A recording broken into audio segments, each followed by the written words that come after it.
नमस्कार, SBT news में आपका स्वागत है। पेश है 12 अप्रैल बुधवार दोपहर 3:15 राजस्थान की 15 बड़ी खबरें। इस न्यूज बुलेटिन के प्रायोजक हैं विनी केक एंड मोर। सबसे पहले एक नजर डालते हैं आज के हेडलाइंस पर। पीएम मोदी ने सीएम गहलोत से कहा, आपके दोनों हाथ में लड्डू। अमृतपाल केस में हाईकोर्ट में सुनवाई नहीं हो सकी, अवैध हिरासत में रखने की पुष्टि। अनशन के बाद पायलट पहुंचे दिल्ली, प्रियंका फिर कर सकती हैं हस्तक्षेप।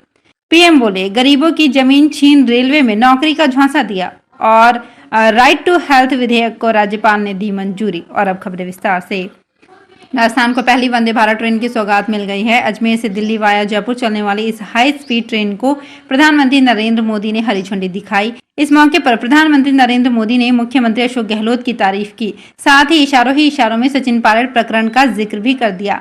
वंदे भारत ट्रेन की शुरुआत के मौके पर पीएम ने सीएम गहलोत का जिक्र करते हुए कहा कि मेरे मित्र अशोक गहलोत जी, आपके तो दो हाथ में लड्डू हैं। देश के रेल मंत्री भी आपके राजस्थान से हैं और रेलवे बोर्ड के चेयरमैन भी राजस्थान से ही हैं। पीएम मोदी ने हाल ही में राजस्थान में चल रही सियासी हलचल का जिक्र भी किया।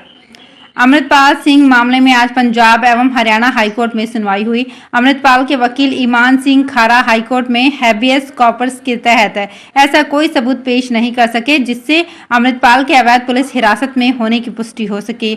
वकील ने कहा कि उन्होंने अपना जवाब केंद्र सरकार को भेज दिया है। इस पर हाईकोर्ट ने कहा कि उन्हें अपना जवाब पंजाब सरकार को देना चाहिए था। इस मामले की आगामी सुनवाई 24 अप्रैल को होगी।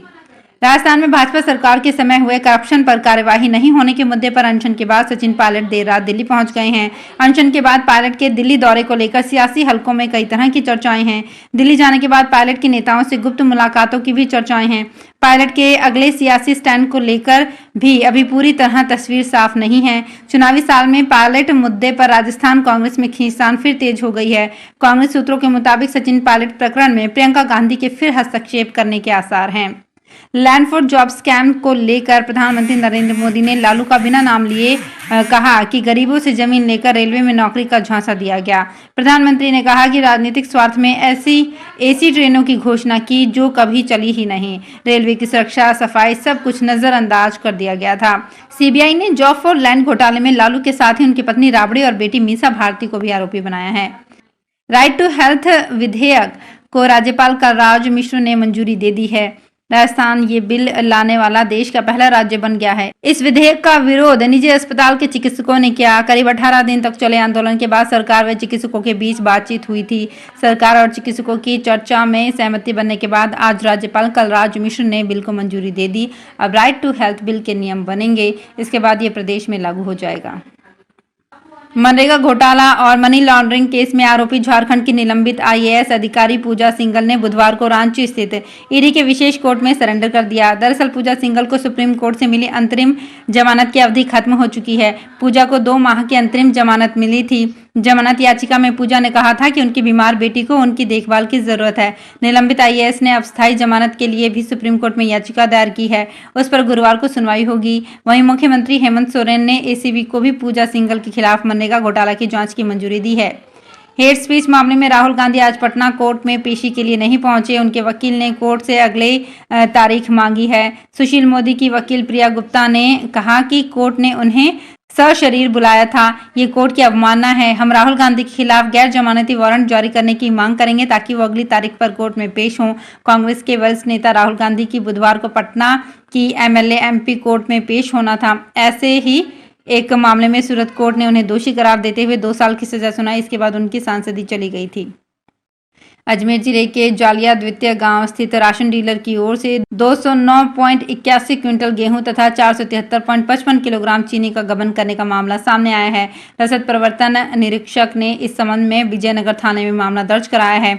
जिला रसद कार्यालय अजमेर में कार्यरत प्रवर्तन निरीक्षक धोला भाटा अजमेर के दुर्गावती ने रिपोर्ट देकर बताया कि कैलाश व्यास ग्राम जालिया द्वितीय में उचित मूल्य दुकानदार है। गत 2 दिसंबर 2022 को निरीक्षण के दौरान इस डीलर के पास 200.81 क्विंटल गेहूं 473.55 किलोग्राम दुकान पर कम पाई गई और चीनी 473.55 किलोग्राम दुकान पर कम पाई गई। रजिस्ट्रेशन नंबर नहीं मिलने से आक्रोशित पास आउट स्टूडेंट्स ने बुधवार को भीलों का बेदला स्थित Pacific medical college and hospital परिसर में जमकर हंगामा मचाया। छात्रों ने पैसिफिक मेडिकल यूनिवर्सिटी के खिलाफ खुलकर नारेबाजी की। तिरुपति कॉलेज ऑफ नर्सिंग के इन पास आउट स्टूडेंट्स ने रैली निकालते हुए जल्द से जल्द RN नंबर देने की मांग उठाई। पास आउट स्टूडेंट्स का कहना है कि गत वर्ष 2017 और 2018 बैच का अभी तक रजिस्ट्रेशन नंबर नहीं मिला है। वक्फ बोर्ड की जमीनों को अतिक्रमण मुक्त करने और राजस्व बढ़ाने के लिए अब राजस्थान बोर्ड ऑफ मुस्लिम वक्फ सख्ती करेगा। जयपुर समेत अन्य जगहों पर विभिन्न सरकारी महकमों को इसके लिए पत्र लिखा गया है। कई दफ्तर वक्फ संपत्ति पर चल रहे हैं। लंबे समय से किराया बेहद कम होने से राजस्व का नुकसान बोर्ड को हो रहा है। इसके साथ ही वक्फ संपत्तियों पर अपने हिसाब से अतिक्रमण कर निर्माण कार्य को भी ध्वस्त किया जाएगा। बोर्ड अध्यक्ष खानू खान बुधवाली का कहना है कि संपत्तियों का संरक्षण होना जरूरी है। इसके लिए विभिन्न जिलों में कई कार्य प्रगति पर हैं। पीएम श्री योजना के तहत कोटा जिले के सरकारी स्कूलों की सूरत बदलने वाली है। राजस्थान स्कूल शिक्षा परिषद ने पीएम श्री योजना में राज्य में चयनित 402 सरकारी स्कूलों की सूची जारी की है। सूची में कोटा जिले के 9 स्कूलों का चयन हुआ है। पीएम श्री योजना में चयनित प्रत्येक स्कूलों में 2 करोड़ रुपए के भौतिक विकास कार्य होंगे। इन स्कूल को सेंटर ऑफ एक्सीलेंस के रूप में विकसित कर आदर्श स्कूल बनाए जाएंगे। इन विद्यालयों का चयन 3 चरणों में ब्लॉक, जिला व राज्य स्तरीय चयन समिति की ओर से किए गए निरीक्षण के बाद किया जाएगा। पीएम ने बच्चों को स्मार्ट शिक्षा से जोड़ने के लिए 5 सितंबर को 2022 को पीएम श्री योजना की घोषणा की थी। बाड़मेर जिले की सेडवा पुलिस ने लाखों रुपए का जीरा चुराने वाले 4 आरोपियों को गिरफ्तार कर लिया है। आरोपी के कब्जे से 9 कट्टे जीरा बरामद कर लिया गया है। जीरे की अनुमानित कीमत करीब 2.5 लाख रुपए बताई जा रही है। पुलिस आरोपियों से पूछताछ में जुटी हुई है। भंवार गांव के वासन खान ने 25 मार्च को सेडवा थाने में दी रिपोर्ट में बताया कि 24 मार्च की रात को उसके खाते में 9 कट्टे जीरा अज्ञात व्यक्ति चुरा कर ले गए।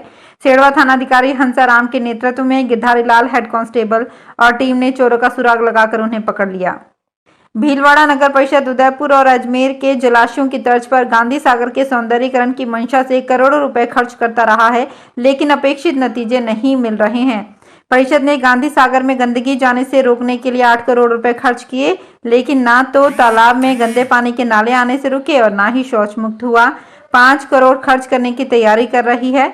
कलेक्टर आशीष मोदी और उनसे पहले आए कई जिला कलेक्टर गांधी सागर का निरीक्षण कर चुके हैं। नेशनल ग्रीन ट्रिब्यूनल भी तालाब को प्रदूषण मुक्त रखने को कई बार कह चुका है, लेकिन कोई कार्यवाही नहीं हुई। प्रशासन शहरों के संग अभियान के तहत जयपुर जेडीए ने अपनी दरियादिली दिखाई। वहीं 1,55,000 पट्टे बांटकर सरकार से मिला टारगेट भी पूरा कर लिया। अभियान के दौरान जेडीए में अपने मकान में भूखंड का पट्टा लेने के लिए 1,03,57 लोगों ने आवेदन किया। इसमें से जेडीए ने 1,55,000 पट्टे बांट दिए। इसमें सबसे अधिक 63,174 पट्टे फ्री होल्ड के जारी किए गए हैं। वहीं 22,772 पट्टे लीज होल्ड के जारी किए गए हैं। प्रशासन शहरों के संग अभियान के तहत जेडीए को सरकार ने 1 लाख पट्टे बांटने का टारगेट दिया था। राजस्थान भाजपा प्रदेश अध्यक्ष सीपी जोशी व नेता प्रतिपक्ष राजेंद्र राठौड़ ने मंगलवार को चूरू में हुई जन आक्रोश रैली में राज्य सरकार को घेरा। जयपुर रोड पर स्थित सन सिटी मैदान में आयोजित सभा में नेता प्रतिपक्ष राजेंद्र राठौड़ ने गहलोत सरकार पर तंज कसते हुए कहा कि प्रदेश में 200 मिनी सीएम घूम रहे हैं। भ्रष्टाचार का खुला तांडव चरम पर है, लेकिन सरकार जनता के हितों को दरकिनार कर मौज मस्ती में लीन है। उन्होंने ये भी कहा कि चूरू में भी 2 मिनी सीएम हैं, जिनका नाम रेहाना रियाज और रफीक मंडेलिया है। तो फिलहाल इस बुलेटिन में इतना ही। फिर हाजिर होंगे कुछ और बड़ी खबरों के साथ। अगर आप भी अपने आसपास की छोटी बड़ी और महत्वपूर्ण खबरों से अपडेट रहना चाहते हैं तो सब्सक्राइब कीजिए हमारे चैनल एसपीटी न्यूज को और प्रेस कीजिए बेल आइकन पर।